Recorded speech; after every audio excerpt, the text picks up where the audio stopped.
हरे कृष्णा। तो दोस्तों आप लोग हमें देख रहे हैं, हमारे साथ यही छोटे छोटे डिवोटीज़ हैं। तो दोस्तों हम लोग पहुंच चुके हैं वृंदावन। आप सोच रहे होंगे कि हम वृंदावन क्यों आए हैं। तो बेसिकली यहाँ पर नोएडा से पदयात्रा चल रही है वृंदावन के लिए। तो मेरे साथ ये छोटे छोटे डिवोटीज़ भी हैं जो आपको हरे कृष्णा बोलेंगे। हरे कृष्णा। हाँ, तो ये हमारे डिवोटीज़ हैं जो कि हमारे साथ ही चल रहे हैं। एक्चुअली बजरंगी प्रभु के साथ ऑलरेडी पदयात्रा शुरू हो चुकी है और वृंदावन के पास एक गांव है, वहां पहुंच चुके हैं और हम लोग अभी उनका अभिनंदन करने जा रहे हैं, उनकी ब्लेसिंग्स लेने जा रहे हैं। और जो हैं बड़े प्यारे से बैल हीरा मोती, उनको हम मिलने जा रहे हैं। हरि बोल। आप देख सकते हैं श्री राधे। जब दीवारों पर ये आपको लिखा नज़र आएगा तो समझिए आप वृंदावन मथुरा पहुंच चुके हैं। और ये है एक लिटिल ब्रिजवासी, और कितना सौभाग्य है इसका। देखिए हम लोग वृंदावन पहुंच चुके हैं। ये वृंदावन को रास्ता जाता है, लेकिन वृंदावन के आगे एक गांव है, हमें वहां जाना है। जय जय श्री राधे श्याम। सबको मिले वृंदावन धाम। सबको मिले वृंदावन धाम। सो दोस्तों हमारा कांटेक्ट हो चुका है पदयात्रा वालों से और बहुत ही जल्दी हम उस गांव पहुंचने वाले हैं जहां की उन्होंने हमें लोकेशन भेजी है। वो है माट गांव। ये भी ब्रज में ही आता है और बहुत ही उत्सुकता है हमें कि हम जल्दी से पहुंच जाएं और पदयात्रा में शामिल हो जाएं। सो रास्ते में आप देख सकते हैं कितने खूबसूरत गांव पड़ रहे हैं और बहुत ही सिंपल लाइफ रहती है यहाँ पर। इनकी जीवन शैली में सिर्फ कृष्णा होते हैं और कोई नहीं। सो ब्रजवासियों जैसा सौभाग्य तो किसी का हो ही नहीं सकता। तो दोस्तों ब्रजधाम पहले बिल्कुल एक वन हुआ करता था और जैसा कि स्कंद पुराण में लिखा गया है कि पृथ्वी पर धूल के कण की गिनती करना संभव हो सकता है, लेकिन ब्रज में जितनी भी पवित्र स्थान हैं, जितनी भी स्थलियां हैं जहाँ पर भगवान ने लीला की है, उनको गिनना असंभव है। तो आप समझ सकते हैं कि कितने स्थल होंगे जहाँ पर भगवान ने लीला की होगी। तो बताया जाता है कि जब भगवान धरती पर आने वाले थे तो उन्होंने यमुना जी से अनुरोध किया कि वो पहले ही धरती पर जाकर प्रकट हो जाएं। सो बताया जाता है ये गर्ग संहिता में, यत्र वृंदावनम नास्ति न यत्रा यमुना नदी, यत्र गोवर्धनो नास्ति तत्र मेना मनः सुखम। तो जैसा कि राधा रानी खुद ही कहती हैं कि मेरा हृदय ऐसे स्थान पर खुश नहीं हो सकता है जहाँ कोई वृंदावन, यमुना नदी नहीं है और कोई गोवर्धन पर्वत नहीं है।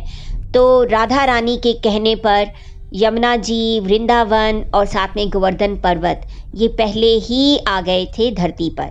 तो ये तीनों गोलोक से आए हैं और उसके बाद बिरजा नदी के पानी को यमुना जी में डाला जाता है और भगवान अपनी 84 उंगलियों के आकार में रच लेते हैं और उसे पूरी यमुना नदी के से दूर दूर तक फैला देते हैं। सो 84 कोस बेसिकली 252 किलोमीटर है और पूरा ब्रज 252 किलोमीटर में ही फैला हुआ है।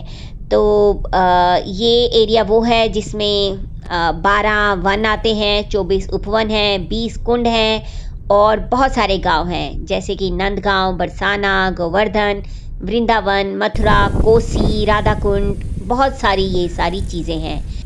तो क्योंकि ये बिरजा नदी से बना था तो इसलिए इसका नाम ब्रज हो गया और 84 उंगलियों से भगवान ने रच फेंकी थी तो इसलिए इसका नाम 84 कोस ब्रज हो गया। तो हम लोग पहुंच चुके हैं पदयात्रा के पास और आप देख रहे हैं छोटा सा गांव है ये, पेड़ी और माट के बीच में और ब्रज का इलाका है ये। तो आप देख सकते हैं ये पदयात्रा इस्कॉन नोएडा से आई है और ये लोग नोएडा से ही चलते हुए आ रहे हैं। सब भक्त बजरंगी प्रभु लीडर रहते हैं तकरीबन। आप देख सकते हैं ये वैन इस्कॉन नोएडा। हरे कृष्णा कृष्णा कृष्णा हरे कृष्णा कृष्णा हरे कृष्णा कृष्ण हरे हरे सब हरे भक्तगण राम हरे और राम ये है हीरा मोती हरे जो हरे पूरी सेवा कर रहे हैं भगवान की। श्रीला प्रभुपाद, जय श्रीला प्रभुपाद। और ये है गौर निताय, जय गौर निताय। तो हम लोग भी इन्हीं के साथ साथ चलेंगे पद यात्रा करते हुए। तो आज का जो पड़ाव रहेगा वो है भांडीर वन। भांडीर वन वही जगह है जहाँ पर ब्रह्मा जी ने भगवान कृष्ण और राधा रानी का विवाह किया था और ये बहुत ही गुप्त रूप से हुआ था। भांडीर वन पहुँचेंगे तो वहीं पर ही ये कथा की जाएगी, आप सुन सकते हैं तब। और उसके अलावा वहाँ पर कीर्तन होगा, नृत्य होगा और भी बहुत सारी चीज़ें होंगी जैसे प्रसादम, और ब्रजवासी अपने हाथों से पका हुआ खाना हमारे लिए लाएंगे। और जब हम ब्रजवासियों के हाथ का पका हुआ खाना खाते हैं तो उनके अंदर जो प्रेम भाव है वो हमारे में भी आ जाता है। तो जब भी आप ब्रज में जाएं पक्का ब्रजवासियों के हाथ का पका हुआ खाना खाएं, जहाँ से भी आपको मिल पाए। सो उम्मीद है दोस्तों कि आपको ये पदयात्रा के दर्शन बहुत अच्छे लगे होंगे और पदयात्रा देखते समय आपका भी मन कर पड़ा होगा कि आप भी इसमें शामिल हो जाएं। तो अगर आप नहीं शामिल हो पा रहे हैं तो देखने से भी आपको उतना ही लाभ मिलेगा जितना कि आपको यात्रा करने से लाभ मिलता है। तो मिलते हैं अब आपको भांडीर वन कथा श्रवण करते हुए। हरे कृष्णा। बिस्किट बोलो हरि बोल। इतने आराम से बोल रहे हो।